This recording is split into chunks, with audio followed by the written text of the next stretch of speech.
Moje ime je Boris Šajnović, nahajate se na kariernem sejmu z imenom Tekonomi Maribor 2014. Tekonomi, že samo ime pove, da se tu skriva nekaj tehničnega in nekaj ekonomskega.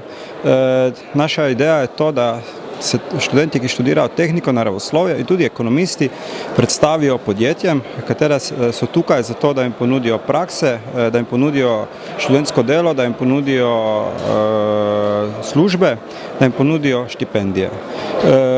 Naloga študentov je, da pridejo sem, da se predstavijo, da povejo podjetjem, da kaj so, kaj delajo, kaj bi radi delali. Podjetje jih sprejme, naredijo intervjuje, kratke, tu ali pa na firmi ali pa enkrat kasneje in to je to. Sam dogodek smo začeli se z njim ukvarjati avgusta, ker smo določili konkretno datum, ker smo določili CGP, najeli ljudi, da ga naredijo, ker smo naredili evalvacijo od lani in poskušali te stvari spremeniti. Zdaj upam, da smo jih spremenili na boljše. Kako ste se pa pripravili na samo izvedbo projekta?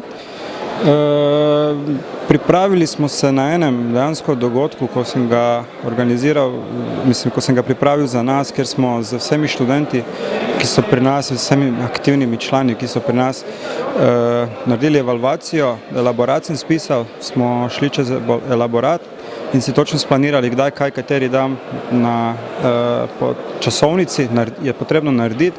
Tega smo se držali in upali na najboljše, da smo dobro planirali. Kaj pa podjetja?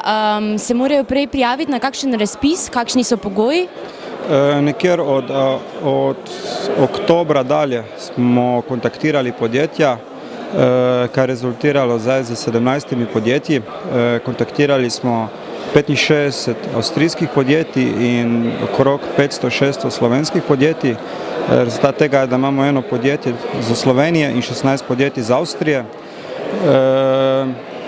Pomagali smo si tukaj z mrežo IAESTE, ker smo sami tudi IAESTE, ki že ima konkretno v Avstriji dolgo tradicijo organiziranja enakih zadev, ker smo tudi mi zadnjih 5 let pomagali, smo bili tam in pomagali pri izvajanju, pomagali pri planiranju, oziroma se bolj učili od njih, kot pa kajkoli pametovali. Kaj pa študentje, se morajo pripraviti na to? Ne, ni treba?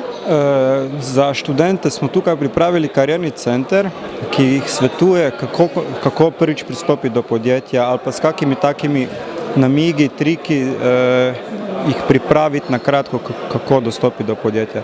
Fajn pa je, ker to smo tudi na naši strani izpostavili, da vsak študent samo prenese CV ali kaj podobnega, kaj mu lahko koristi.